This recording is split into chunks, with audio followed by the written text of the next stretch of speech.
It is so much fun to travel the world, especially for me, farm boy from Idaho. I didn't have many skills when I first awakened to the opportunity that, you could work for pay. I knew how to milk cows, but, that was about it, and it didn't pay very well. But when I was introduced to network marketing, health and nutrition, a marketing system where I could start at the bottom, go to the top, and start part-time, it literally revolutionized and changed my life forever. I've never been the same. And a big share of my story now is sharing with people around the world this extraordinary opportunity. And then along with it, the philosophy that makes it work. Because you can have every technique in the world and the best product in the world, and you can have the finest support system in the world, but unless you have the philosophy that drives you to do the necessary things to make it work, then nothing works. So I like to talk about all the things that made it work for me and see if that might not be valuable for someone else. So I want you to take some good notes. If you're ready to take notes, say, I'm ready. Ready. I like this crowd already. Treat me well, I might take you with me as my traveling audience. Now here's the next key on being prepared for the next century, and that is your personal philosophy. At age 25, the things that so dramatically changed my life was, number one, the discovery of a unique product that I could believe in. My mother taught nutrition, and she taught good health, so I was the beneficiary of that. It came from my grandmother, my grandfather, passed it on to my mother. She taught it, passed it on to me. My father never had a major illness, lived to be 93. My mother extended her life, according to the doctor, at least 20 years. She should have died at least 20 years earlier than she did, simply because she stretched out those years by the study of good nutrition. I was an only child, and Mama studied and, mixed up all that stuff back then. She'd say, hey, me and Papa and her, she said, drink this stuff. If it don't kill us, I think it'll help, and we're gagging down this stuff. And Mama taught all of that, but the payoff was so incredible. I passed it on to my two daughters. They've never been ill. They passed it on to their children, my grandchildren. They haven't been ill. I mean, the study of good nutrition, paying attention, and being involved in the industry you're in, it's one of the best. So, that's so important. Your personal philosophy, what you believe in, that's going to carry you into the next century.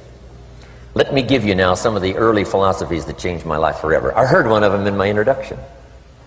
Some of these philosophies have lived with me now all of these years. I've passed them on, and people have come back around saying, Mr. Rohn, 10 years ago, 20 years ago, 30 years ago, 35 years ago, I sat in your class and sat in your seminar, and those early things that you taught, I've practiced it and I'm doing it. A man not long ago showed me notes he took 23 years ago. And then he had me sign those notes. He said, I've used these notes to develop my life, my personal life, and my business life. And when he took those notes, he said, I was 18 years old. So, it's incredible. I'm so thankful for all these years. But now I want to pass it along to you.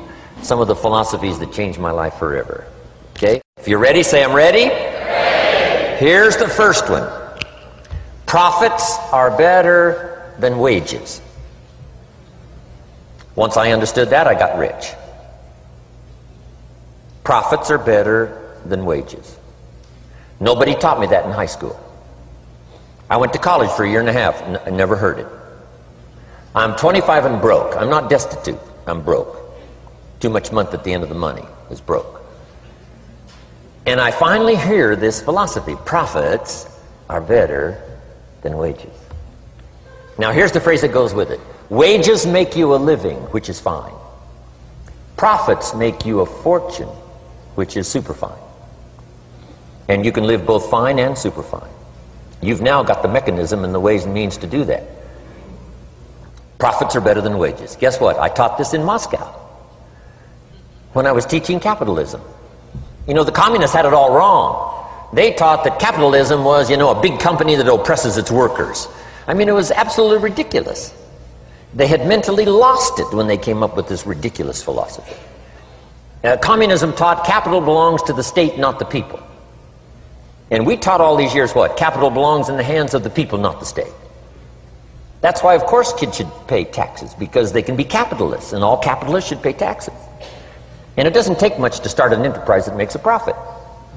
I teach kids how to have two bicycles, one to ride and one to rent. I mean, how long does it take How long does it take to make a profit? I mean, a little ingenuity and you're on your way. So profits are better than wages. Capitalism better than communism. Communism said people are too dumb and stupid to know what to do with capital.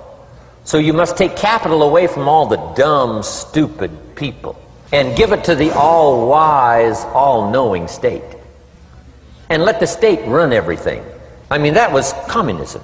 And they devastated every country they touched. I've been to East Germany. It's taking $1 trillion just to clean up East Germany. They've already spent $500 billion. They got $500 billion more to go. I mean, every country they touched, and I've been in all of them, they devastated them all with their devastating philosophy. We teach capital belongs in the hands of the people. That's where the ingenuity is to bring goods and services to the marketplace. And I'm going to show you later the miracle of capitalism grassroots in America, which you're involved in. But once I understood this now, it was so incredible. Profits are better than wages. Now, when I first was recruited, I'm a distributor for this little product called Abunda Vita. And here's what my mentor said, Mr. Schoaf. He said, Mr. Rohn, you can start this miracle working business part-time. You don't have to go full-time, you can start part-time. And he said, if you'll devote, to start with, let's say 10, 12, 15 hours a week, where you'll start making a profit, here's what you can now say. I'm working full-time on my job and part-time on my fortune. Because profits lead to fortune. I got so excited about that philosophy. I'm working full-time on my job, but now I'm working part-time on my fortune. I found a way not only to make a living, you won't believe this, I found a way to make a fortune. Can you imagine what that's like then to get up in the morning? To go to work on your fortune? Not to go to work to pay the rent, which is okay, but a chance to go to work to make a fortune? And I said, right now I'm working part-time on my fortune and full-time on my job, but it won't be long until I'll be working full-time on my fortune. Can you imagine what life is going to be like? Now, here was my first goal when I started, and that was part-time. I wanted to equal on my profits part-time what I was earning on my full-time job. This is called the magic of part-time. It is so thrilling for people to start working the business part-time, because now you can work on profits, and it doesn't take very long. If you'll really concentrate on those 10, 12, 15 hours a week, it won't be long if you really do it right and learn some of the skills I'm going to talk about. It won't be long until you can be earning as much part-time working on your fortune as you are full-time working on your job. I did that in less than 6 months. Now I've got an incredible invitation. I found a way part-time to work on my fortune, and I'm making as much money at that as I am on my full-time job. Would you like to hear my story? It was incredible. Now, here was my second goal, to make twice as much money part-time working on my fortune as I was working full-time on my job. And I reached that in less than a year. Making twice as much money part-time working on my fortune as I was full-time working on my job. Now I've got an incredible invitation that won't quit. I found a way, through a unique opportunity, to work part-time on my fortune, and I'm now earning twice as much money as I am working full-time on my job. Would you like to hear my story? Do you imagine anybody would say, no, I don't care to hear your story? No. Everybody I said that to said, wow, yes, what are you doing? I said, I'm glad you asked. Let me tell you. Now, when I started making twice as much money part-time as full-time, here's my dilemma. I didn't want to go full-time. And why not go full-time? And the reason was because I didn't want to give up my electrifying story. Right? It was so powerful, nobody could resist the invitation to at least take a look. I didn't want to give it up. And I hung on for I don't know how long until it was, almost insane. And then finally, reluctantly, I gave up my full-time job. But now,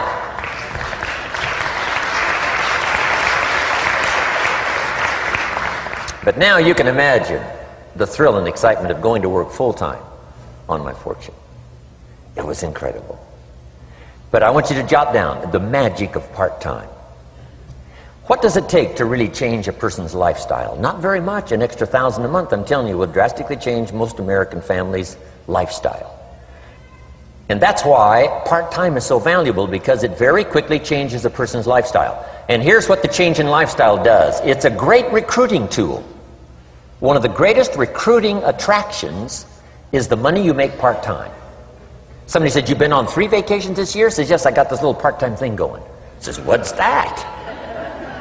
"You bought 2 new cars, one for you and one for her. How did you do that?" Said, "I got this little part-time thing going."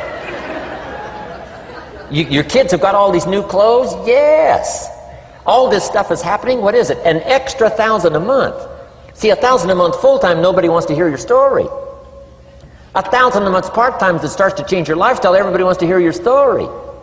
So the key is part-time. The magic and the attraction of part-time gives you a classic invitation for somebody to listen to what you're doing that's changing your life.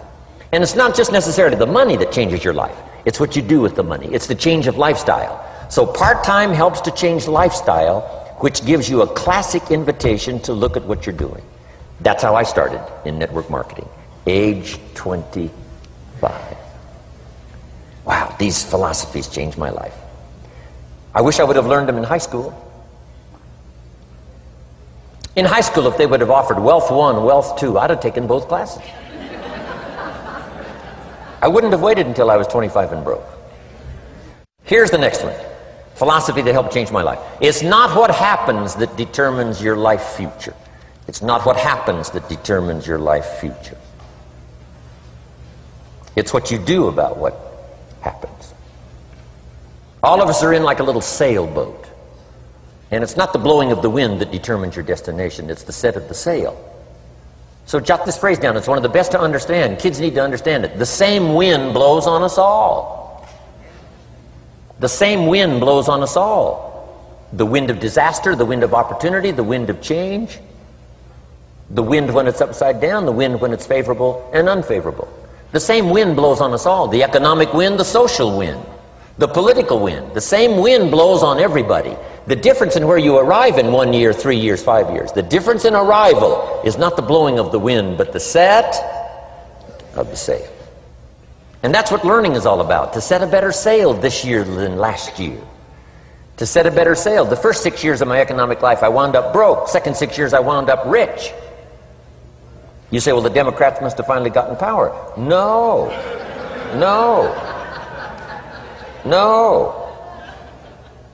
It was not a political change. Here's what changed the second 6 years of my economic life. It was my philosophy that changed. The set of the sail of better thinking, correcting the errors of the past and picking up new disciplines for the future. That's all I had to do at the end of the first 6. Correct the errors of the past and then pick up some new disciplines for the future. And my total life changed. The second 6 years was totally different than the first 6 of my working life. And guess who can do that? Anybody. Now you can keep on the same path for the next couple of years as you have the past 2. But if you wish to, and maybe everything's okay for you and you don't need to, but if you need to make some changes, I'm telling you, you can start doing it today so that the next 2 years will be drastically different than the last 2.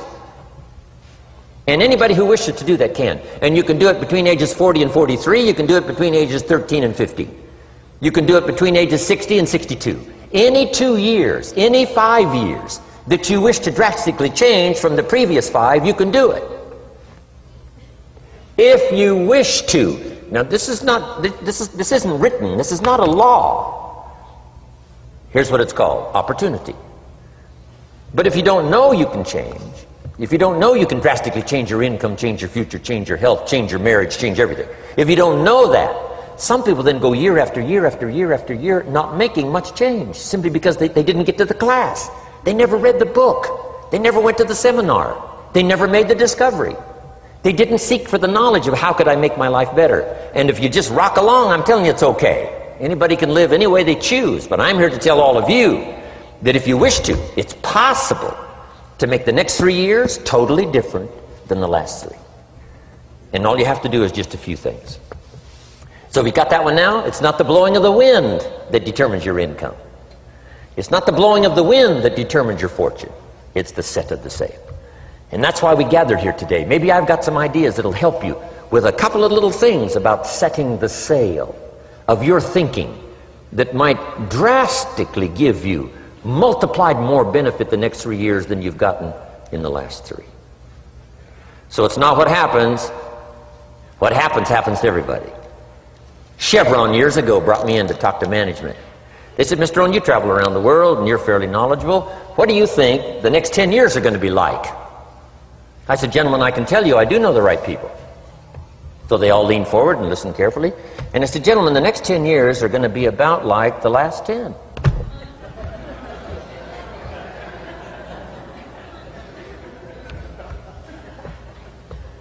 The next season after fall is, well, I promise you that's not going to change. After day comes night. I promise you that's not going to change. Here's how the last 6,000 years reads. If you want to make a note of Jim Rohn's vision of history the last 6,000 years, here's how it reads. Opportunity mixed with difficulty. And if we're around another 6,000 years, it's going to read like that looks like for the next 6,000 years. Opportunity mixed with difficulty. Now, sometimes there seems to be more opportunity than difficulty, and then sometimes there seems to be more difficulty than opportunity, but the mix isn't going to change. After expansion comes recession. But after recession comes expansion. Not to think so, see, is naive. And once you've got just a little of this stuff settled, then you know exactly what to do. You know exactly what to anticipate, so you can be ready. Now, here's the next one, and I heard it in my invitation. Here's what it says. For things to change, you have to change.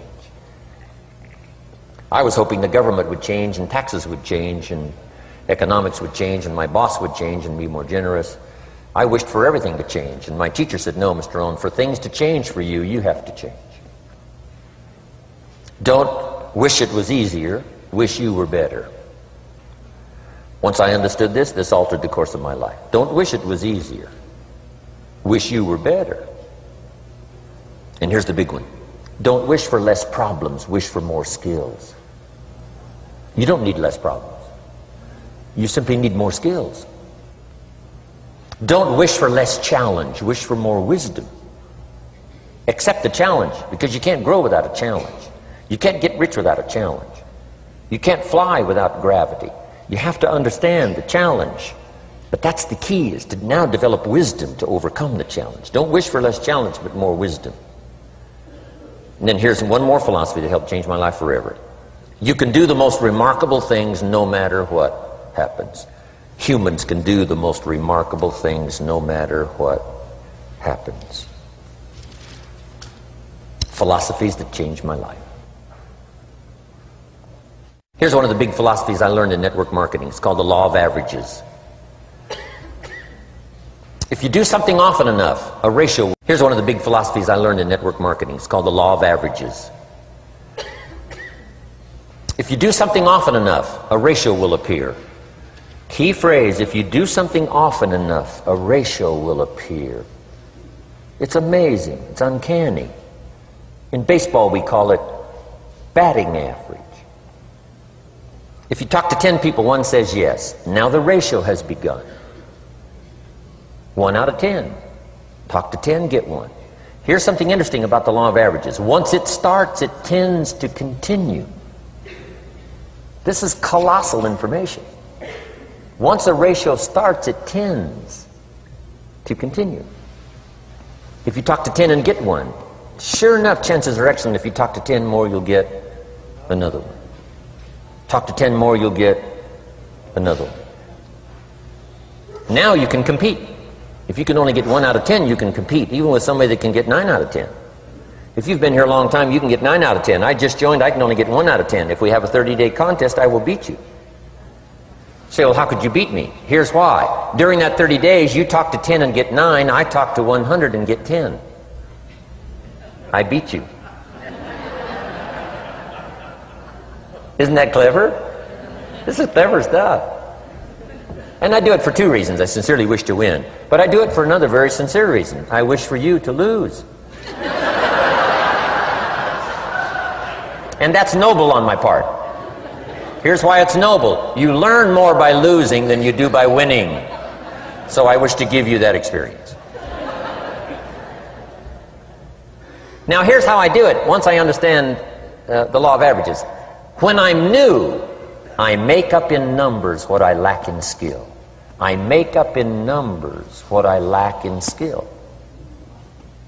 Now who can do that? Anybody that's ambitious. Anybody with a little ingenuity. Anybody. Doesn't matter. Now here's one more. The law of averages can be increased. You get 1 out of 10, talk to 10, get another one. Talk to 10, get another one. The 4th time you talk to 10, you get 2. Why would the 4th time you talk to 10, you get 2 instead of 1? You're getting better. You're getting better. And who can get better? Anybody. Talk to 10, get 2. Talk to 10, get 2. Finally, talk to 10, get 3. I finally got up to about 3. Now, it takes more than a genius to go past like 3 or 4. But 3 will do. If you bat 300 in baseball, they pay you $4 million a year. Which means you're out 7 times out of 10. 7 times out of 10, out. Make $4 million a year. Are you ready for that? So, this works so well now in your business. Just jot the phrase down. You don't have to bat 1,000. You don't have to bat 1,000 to make big money. 1 out of 10 is fine. 2 out of 10 is terrific. 3 out of 10 is fabulous. Some particular incredible genius might get 4 out of 10. But 3 out of 10 is sufficient to make you rich beyond your wildest imagination. This is how I went after my friends, neighbors, and relatives when I first started recruiting. I said, look, I've got a new business and I'm getting about 3 out of 10 to join. And I don't mind you, just come to the meeting and be one of the 7.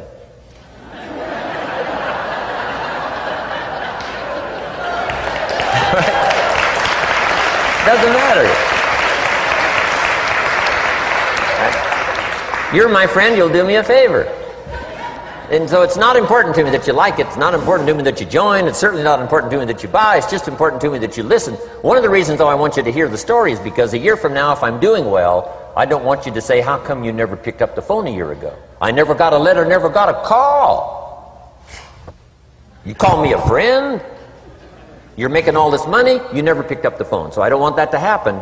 So for 2 reasons, I want you to see what I'm doing. So that a year from now, if I'm doing well, I can say, you know, I gave you the opportunity. But also, just as a favor, come and be one of the 7. It doesn't matter to me if you buy or join. But I need 10 to get 3. And if you're one of the 3, wonderful. If you're not, wonderful. It doesn't. It might matter to you. It might matter to you, but it doesn't matter to me. Now, it matters to me because we're friends, but it doesn't matter in terms of my averages.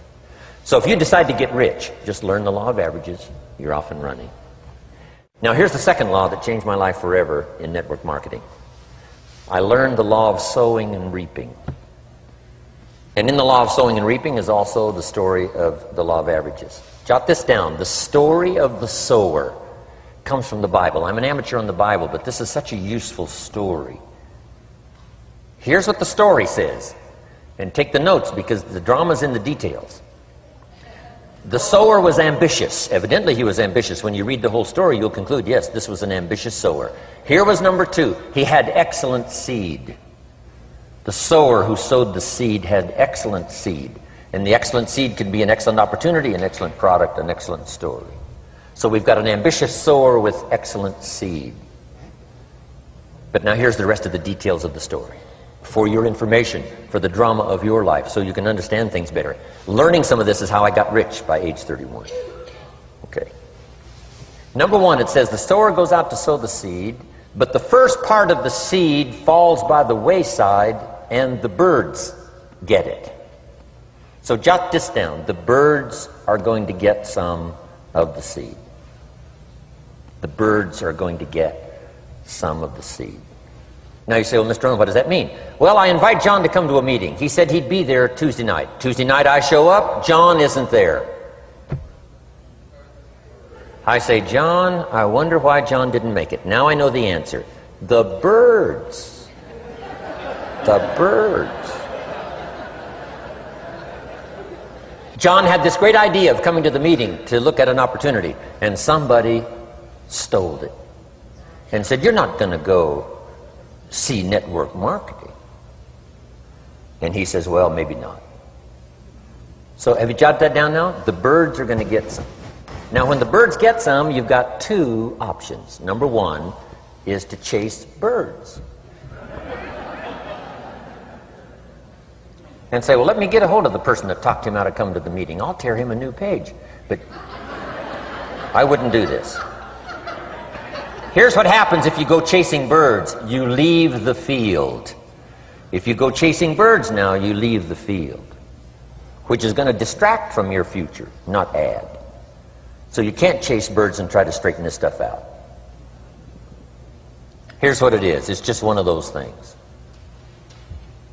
And here's the best comment when things are a little disappointing. Isn't that interesting? You just have to say, I thought sure he would be there. He promised me. He promised me. But I know it was the birds. And you just have to say, isn't that interesting? Now, here's the rest of the story. It says, the sower kept on sowing. See, that was the secret to his success. He kept on sowing. And if you keep sowing, you can sow more than the birds can get because there aren't enough birds. If you keep sowing, there are some birds, but there's not enough. Because the law of averages will work for you. My mentor taught me, he said, you know, Mr. Rohn, there's only 9 or 10 real nasty, miserable people in the whole world. Now he says they move around a lot, you know, and you're liable to... You'll bump into one once in a while. But when you bump into one, you say, there's only 9 more like you. I can handle that in the whole world. Okay. Now here's what else it says. The sower now keeps sowing the seed. Now the seed falls, the story says, on rocky ground where the soil is shallow. And the rocky ground where the soil is shallow is not of your making. Because you had excellent seed and you were an ambitious sower. So the rocky ground where the soil is shallow is not of your making. But here's what it says what happened.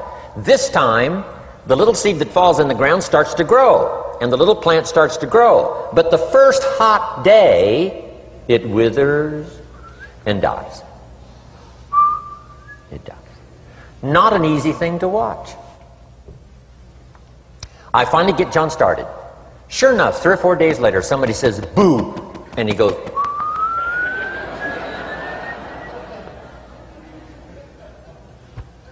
He's gone. Doesn't show up at the second meeting. And I say, I thought sure John would last a week. What happened? Jot this down. The hot weather is going to get some. And this is not of your making. Here's what you must say when that happens. Isn't that interesting? Wow. What can you do? The answer is nothing. You say, well, I'm going to try to change this. I wouldn't take that class. You know, the sun comes up in the east. Somebody says, why is that? I wouldn't spend much time on that. Just let that happen.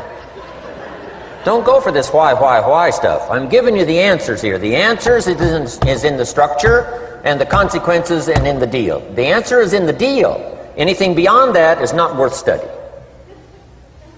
You say, well, how come some just last a little while? I wouldn't sign up for that class.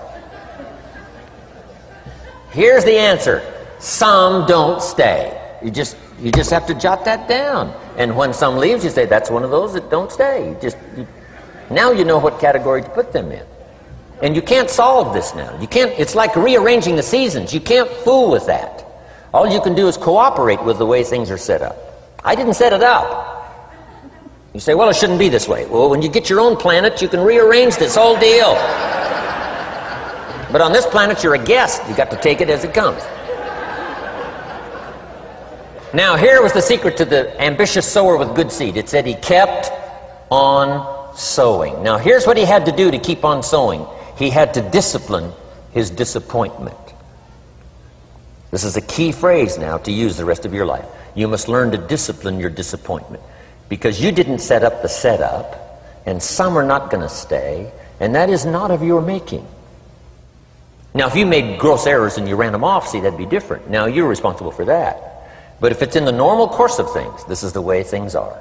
Now, here's what it says. The sower keeps on sowing. Now it says the seed falls on thorny ground. And somebody says, well, how much of this do you have to go through? Well, hang on. It's not the end of the story now. Now the little seed falls on thorny ground, and now the little plant starts to grow again. But as the little plant starts to grow, the thorns choke it to death, and it dies. So jot this down. The thorns are going to get some. And that's not of your making. And what are these thorns? The story even called these little thorns, little cares, little distractions, little somethings. Who knows what all they are? I say, John, we had a meeting last night, you weren't here. John says, well, I can't make every meeting. I say, why not? You're part-time. He said, well, the screen door came off the hinges. And you just can't let your house fall apart. You got to take some time and fix things up. And I can hear the thorns going,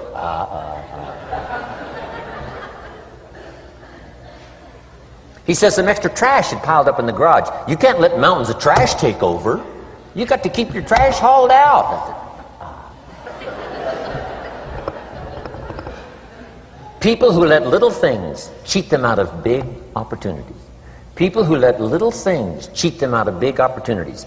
And you feel almost helpless. What could I do about that? And that's nothing. And you say, well, why is this? I'm asking you not to sign up for that class.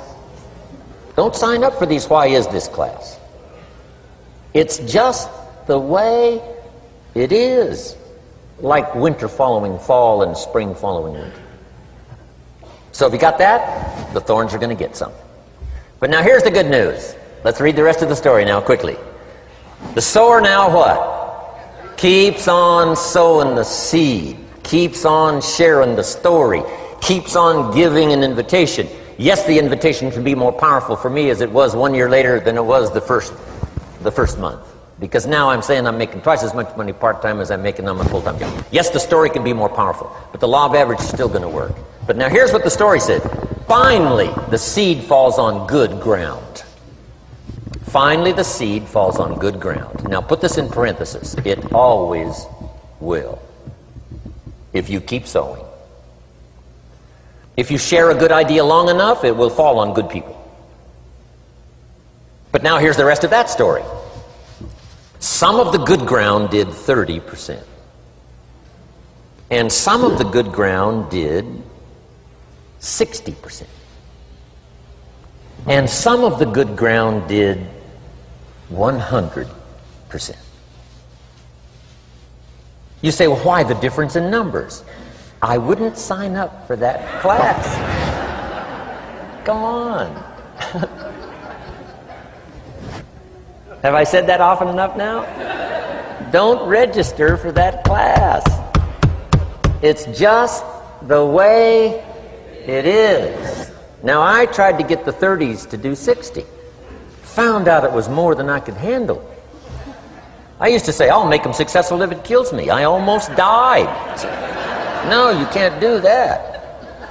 Here's what you do. Let the 30s do 30 to the best of their ability and keep doing 30, because that's how they build their lifestyle and get what they want out of life. And let the 60s do 60, and let the 100s do 100s. Now, how can you get some to do 100%? You got to go through all these experiences, and you got to talk to all these people. Let me quickly give you now a list of the skills that changed my life forever. Developing a new philosophy that I could do it in my network marketing experience now led me to developing new skills. Right, I knew how to milk cows, but it didn't pay well. Here's the first skill I learned that changed my life. getting a customer, making a sale. And of course, sales for you is easy, right? Because it's not technical, right? The technical is all taken care of. You simply represent your product. If you share a unique product, talk about its merits, persuade someone that it's the best, they agree to buy, that's the simple art of sales. But in your business, here's what it's more like: sharing. Because using the product yourself, gathering some testimonials, you simply share that. So we're not talking like high-powered spacecraft technical skills here. It's simply sharing something you've discovered with someone else and doing it well enough to where they agree they would like to participate. Now here's what happened when I learned sales. It multiplied my income by 5. Now it didn't take that much because I wasn't doing that well in farm country. But it did multiply my income by 5. Sales. Getting customers. Laying that incredible foundation for an entrepreneurial career. So now I've got 2 skills: milking cows and making sales. Here's the next one I learned that changed me forever, and that's recruiting. Introducing the business opportunity to new people. Learning how to give a good invitation. Learning how to give 2 kinds of presentation, formal and informal. And the third part of recruiting, of course, is following up. Once you start a new life, now you got to take care of it, like a new mother would take care of her baby. You don't start a new life and abandon it. You start a new life and nourish it like a mother and protect it like a father. You got to be both mother and father to a new person. Nourishment, ideas like a mother. Protection, help defend your new life against the encroachment of outside voices that would try to talk them out of it. So you got to be mother and father in this art of recruiting. We call it being a sponsor. And being a sponsor is like being a bridge, helping somebody from darkness to light, from skeptic to faith, from not knowing to knowing, from no confidence in themselves to starting to gain confidence. You're the bridge that helps people from the shadows to the sunlight. It's one of the most exciting positions to occupy in all of network marketing industry, is the bridge, helping people crossing the bridge, out from discouragement into recognition. Being this bridge, that's what the recruiting magic is all about. You've got the answers. They've been looking for the answers. You've got the answers. And you help them cross this bridge. You see something in them before they can see it in themselves. You assure them that it's possible to be more than they are, therefore they can earn more than they've got, have more than they possess. This is one of the great arts in the world. And here's what's exciting about this art. It pays big money. Because now you operate a unique philosophy, taught first in the Bible. John Kennedy taught it in his inaugural speech. Zig Ziglar's got one of the best ways to put it. And that's the secret to wealth. The secret to wealth and fortune. First taught in the Bible. Because the question was asked, how can we achieve greatness, great wealth, great power, great influence, great recognition, great self-esteem? How can we achieve greatness? The master teacher was asked. And here was his formula for achieving personal greatness. He said, find a way to serve the many. For service to many leads to greatness. For those that are interested. Some people aren't interested, but for those that are, service to many leads to greatness. Someone says, well, best I can do is just take care of myself, which is okay, but it doesn't lead to greatness. Somebody says, I got enough bills of my own, I can't worry about someone else's bills. That's okay, but it doesn't lead to greatness. Greatness is helping people pay their bills, you forget about yours. Because if you help enough people pay theirs, yours disappear. Help people with problems, your problems disappear. The key to greatness, the master teacher taught, is finding a way. Now, a lot of people would like to serve many people, but they don't have a way. And what's exciting about you and your business is you've now got the way. Whether you use it or not, it's up to you. Whether you cash it in or not is up to you. Whether you make a fortune or just a little, that's all up to you. Each person's ambition. It's called the same marketing.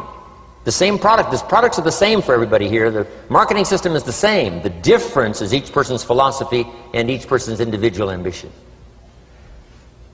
But whatever your ambitions are, now you've got the ways and means. And here's what you've got the ways and means to do. Serve as many people as you would like. Now here's what's exciting about recruiting. With what you're involved in here, you can directly and indirectly affect the lives of dozens of people. Some of you are going to directly and indirectly affect the lives of hundreds of people.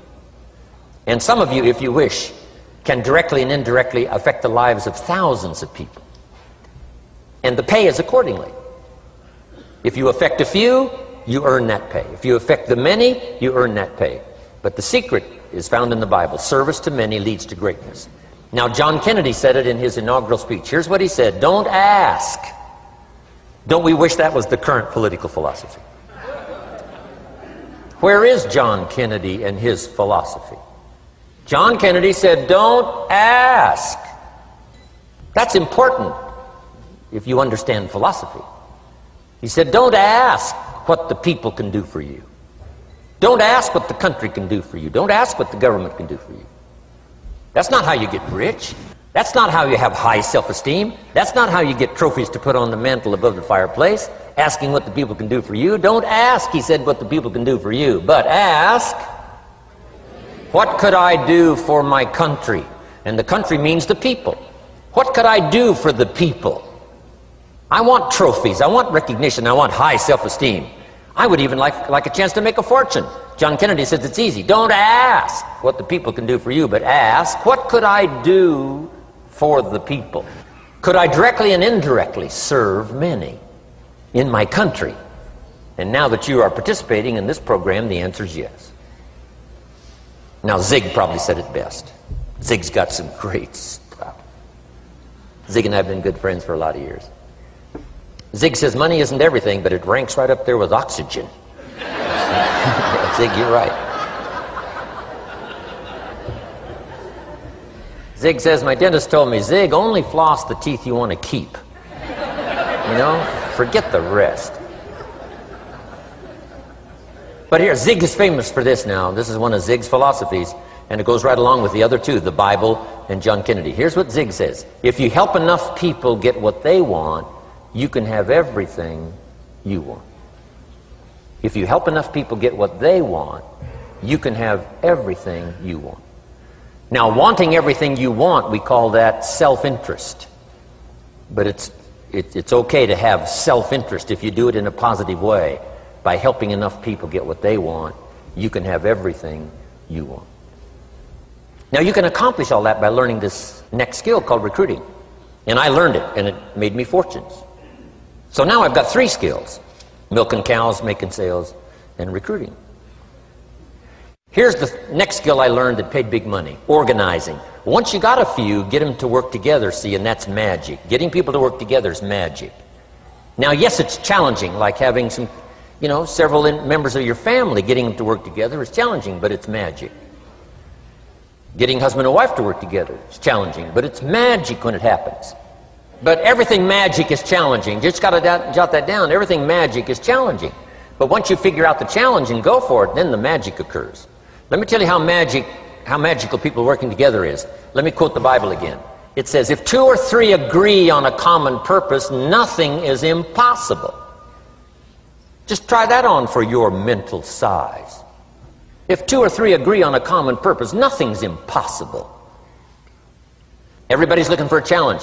Here's what I teach, especially the kids. Here's the best challenge in the world. Let's go do it. Not you go do it. Let's go do it. If 2 or 3 of us decide on a common purpose to do it, nothing's impossible. Incredible. Working together, organizing. Now, when everybody's an independent, now it's a little more challenging. Like having kids, they've each got their own opinions. They've each got their own ambitions and desires. It's challenging. You've got a variety. But that's what makes life, the variety. And it is, in your business, it is challenging, getting people to work together. It's like herding cats. You know, sheep are easy, but you got to try cats, herding cats. But if you can possibly get it done, the power is so immense when you get people to work together. Here's one of the powers of working together: shared testimonials. If I've got somebody new and you're there and I'm there, I give them my testimonial, you give your testimonial. Maybe what tips the scales in getting me a new person is not my testimonial, but my partner's testimonial. Somebody I'm working with, their testimonial got them. Shared testimonials are so powerful. That's why working together is okay, is powerful. Now, working by yourself is okay. All this stuff is okay. Everybody needs to know, though, where are the advantages? And these are some of the advantages. I learned to organize, paid big money. Here's what I next learned to do. Promote. Promotion now pays staggering money. Now the company comes up with what we call major promotions. Here's what you've got to come up with. The smaller promotions. The company comes up with major recognition. You've got to come up with small recognition for your people around you. The top 5. The company's got top 5. You've got your own top 5 in maybe 2 or 3 categories. Top 5, top 5, top 5. And those little recognitions, to reach certain levels in the company, you have to take major steps. But for you, recognition, let them take small steps. Here's one of the secrets of your kind of business. Rewarding people for small steps of progress. Rewarding people. Sometimes it's just recognition, handshake, pat on the back. Mary, you're doing a fabulous job. And you figure out what those recognitions are. Small steps of progress. Guess what promotion pays, if you learn it well? Big money. Getting people to do something they wouldn't ordinarily do by themselves. People will do some unique things by themselves, but if you can figure out a way to say, Mary, if you do this and this, she says, well, I'll go for it. Now, she wouldn't have thought of that on her own. Here's what works magic. It's better than money. Money's a bit unimportant. Here's what's important. Ingenuity. The best place to wake up your ingenuity is what you're doing right now. Representing a unique product and getting customers, recruiting distributors, and promoting and all this stuff. Ingenuity. Figuring out a way. If it doesn't work this way, we'll work another way. I used my ingenuity, made a fortune. My ingenuity worked on doing all these campaigns, the spring campaign and the summer campaign and the winter campaign. This week we're going to recruit school teachers. How many of you got? How many of you got? This is school teacher week. School teacher month. I'd pick out a little category and say, let's go for it. And it doesn't matter what it is. Just dream up something so that somebody's got a little more objective to go for than just their own. Key phrase. We all need to belong to something bigger than ourselves. Because we furnish inspiration for what's bigger, and the bigger furnishes inspiration for us. I learned promotion and it paid big money. Here's next I learned. Communication. How to conduct a meeting. I learned identification, logic and reason, attack and confess, solution. Simple deals on communication. Wasn't easy for me at first. I stood up to give my first presentation, my mind sat back down. Right? Y'all been through that? Opened my mouth, nothing came out for a while. But here's what I did. I did it again. Just jot that phrase down. I did it again. That's the secret to how I got here. 35, 40 years later, it's how I got here. I did it once, it was uncomfortable. That first presentation was so lousy, if I hadn't have been doing it, I'd have gone home. It was not that good. But here's the secret to how I got here. I did it again, and then I did it again, and then I did it again, and I did it again. I remember when I first decided to be a little more animated, right?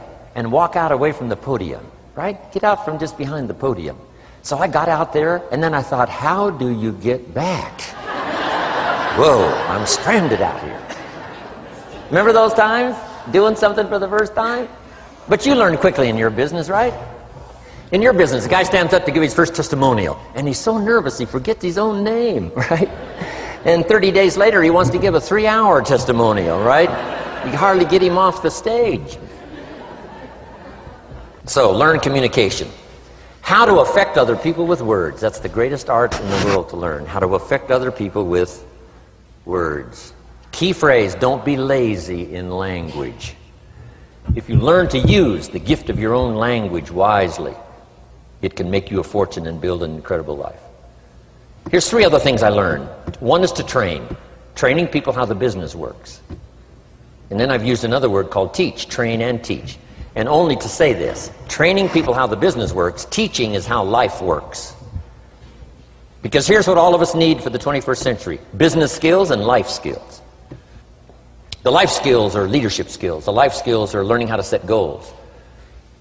Now here's the ultimate skill to learn that can transform your life and the life of whoever will listen. The ability to inspire. Inspire means help people to look up a little higher than where they are and wish they could get there, and inspire them that it's possible. Here's how we inspire, by our own testimony. If I can do it, you can do it. Here's how else we inspire, by others' testimonial. If they can do it, Mary, you can do it. Getting people to see themselves better than they are. Getting people to see themselves richer than they are. Getting people to see themselves more capable next year than they are this year. Getting to see themselves in the future. To help both your kids and your people, here's what you must learn to do. Number one, help people to see themselves as they are. If people have made mistakes, they got to know it. You can't go on making mistakes and hope to achieve. Mistakes have to be corrected. And you've got to do it with your children. Help them to see themselves as they are. If they've messed up, here's what you've got to say. You've messed up. But here's what's important as a parent. Don't leave them in the mess. Some parents, tell their kids they've messed up and then they leave them in the mess. They don't paint a better picture. Here's what you could become with just a couple of more changes. Rather than this, here's what you could be. So we must help our children see themselves as they are, but here's the greatest gift. To help our children see themselves better than they are. To transport them not only past to see their mistakes, but transport them to the future to see their opportunity. To see the person they can become. My mentor had that greatest gift to help me to see myself better than I was. At first it was difficult to see, then I started to believe, and that's how I got here today. He said, one of these days, Mr. Rohn, you'll walk into a room full of people, and you will hear some of them say, that's him, that's the famous man. I said, well, that could never happen to me. He said, trust me. If you keep working hard on the disciplines like you're doing right now, that'll happen. You'll walk into a room full of people and you'll hear one say, that's him, that's the famous man. He saw it and he tried to get me to see it. And now finally it's happened. I think when I walked in here today, I think I heard someone say, that's him, that's the famous man. It happened for me.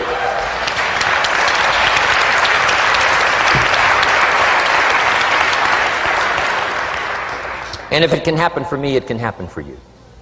Just master these skills to inspire. Here's what else I learned, the skills of building an organization. Learn to work with the people who deserve it, not the people who need it. You must be like life itself. Respond to deserve, not to need. It doesn't say if you need, you will have a harvest. It doesn't say if you need a harvest, you'll have a harvest. It's not what it says. It says if you plant, chances are good you'll have a harvest. If you plant, you will reap. Not if you need, you will reap. So we must be like life itself. Respond to the people who deserve it by planting, by taking the first step. Even God himself says, if you move toward me, I'll move toward you. That's the condition. You move toward me, I'll move toward you, says the Almighty. Now he could also say, you don't move, I don't move. You say, well, that's arbitrary. Well, when you're God, you can set it up that way. Now, learn to work with the people who deserve it, not the people who need it. Now, here's what's the next step. Teach people how to deserve your time. Teach people how to deserve your attention. Teach people how to deserve a phone call. Say, Mary, you just take this one step and I take 2 steps. You take 2 steps, I take 5 steps. You don't step, I don't step. But this isn't hard now. You step, I step. You respond, I respond. You try, I try. You make a call, I back you up. Right? Learn to teach people how to deserve your time and your attention. Next, I learned to work by group more than individual. Here's why. 80% of the people do 20% of the business. So 20% of the people you can work with individual. 80% you have to work with by group. But group is very powerful, less confrontational. Then here's what's important for all of you to learn as a sponsor, helping other people.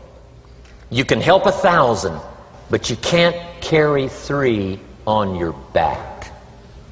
You can help 1,000, but you can't carry 3 on your back. And I'm sure all of you have already gotten that experience, even though you've been here a short time. Some people will try to get on your back. That's where we got that expression, get off. That's where we got that. A guy discovered somebody on his back and said, what? I can't carry you, get. Now, if you're like some I see here, you know, 6'4" and you weigh 300 pounds, you might carry one, and if you were really big enough, Kareem Abdul-Jabbar or something, you might carry two, but you can't carry three. When babies are born, they were not designed just to be carried. Babies were not born to be carried all their life. Someday you got to try your legs. Someday you got to try your wings. Someday you got to try. Even if you fall down, you got to try, because you can't just crawl around all your life. You can't be carried all your life. So as quickly as possible, you can help 1,000, but you can't carry 3. Next, don't expect the pear tree to bear apples.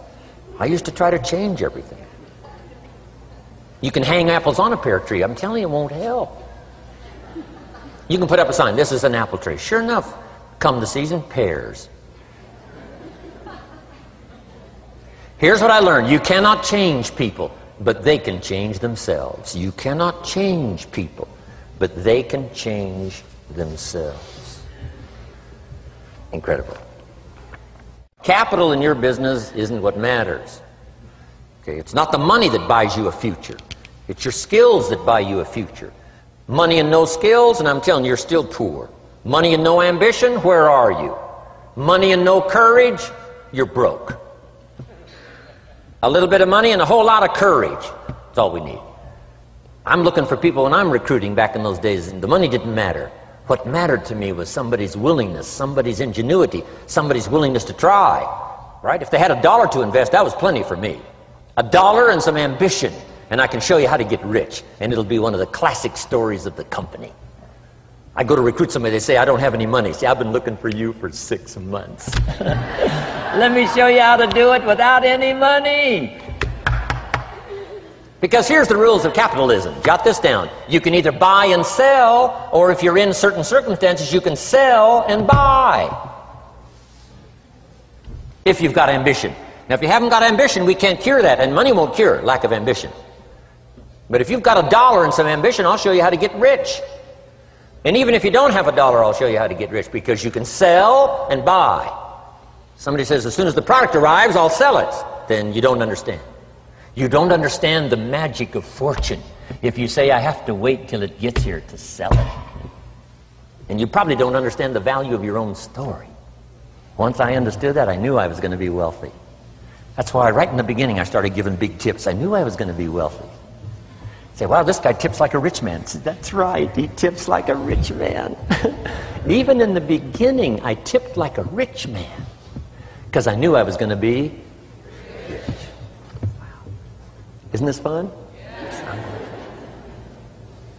So jot these phrases down as I close. Number 1, the greatest value in life is not a bank account. The greatest value in life is not a car, a home to live in. The greatest value in life is this. Make a note. Living a good life. In the midst of all of our achieving and recruiting and building and growing, helping other people, being a part of society and the country and the world, being all of this stuff, here's what you must figure out all of your life, how to continually live a good life. So let me give you my short list. I'll cover the long list the next time I see you. Here's the short list on a good life. Number 1, productivity. If you don't produce, you won't be happy. Here's number 2, good friends. The greatest support system in the world is good friends. You've got to work on that. Don't be careless here. Friends are those wonderful people who know all about you and still like you. Here's next, spirituality. I'm not asking you to be a believer. I am a believer that humans are more than an advanced form of the animal kingdom. I'm a believer that we're a special creation. I don't ask you to be a believer, but here's what I do ask. If you are a believer, here's what you must do. Study, practice, and teach. Whatever's valuable to you, study, practice, and teach. Repeat it after me now. Again. Study, practice, and teach. Here's why. It builds the foundation that builds the country, that builds the nation, that helps us to compete among the nations of the world in the 21st century. And this is one of those subjects, to study, practice and teach. Next, my parents taught, don't miss anything. Don't miss the game. Don't miss the performance. Don't miss the show, the movie. Don't miss the words. We're all inspired by the words. Elton John says she lived her life like a candle in the wind, never knowing who to cling to when the rain set in. You can't miss those lyrics. You can't miss the music. You can't miss the songs that nourish the soul. You can't describe how brief and fragile life is much better than that. George Harrison, one of the Beatles, sings, "If not for you, the winter would hold no spring. Couldn't hear a robin sing. I just wouldn't have a clue if not for you." Wow. You got to remember the words that reflect the experience. Barbra Streisand sings, "It used to be so natural to talk about forever, but used-to-bes don't count anymore. They just lay on the floor till we sweep them away. You don't sing me love songs, you don't say you need me, and you don't bring me flowers anymore." Illustrative of all of our experiences. Winston Churchill said, "The truth is incontrovertible. Malice may attack it and ignorance may deride it, but in the end, there it is." You got to use that. Feast on someone else's comments. Because, see, you could stay up all night and not think of that.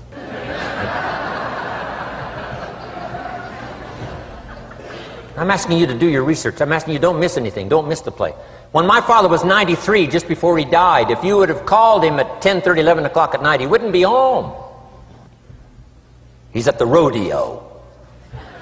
And he's watching the kids play softball. He's at church.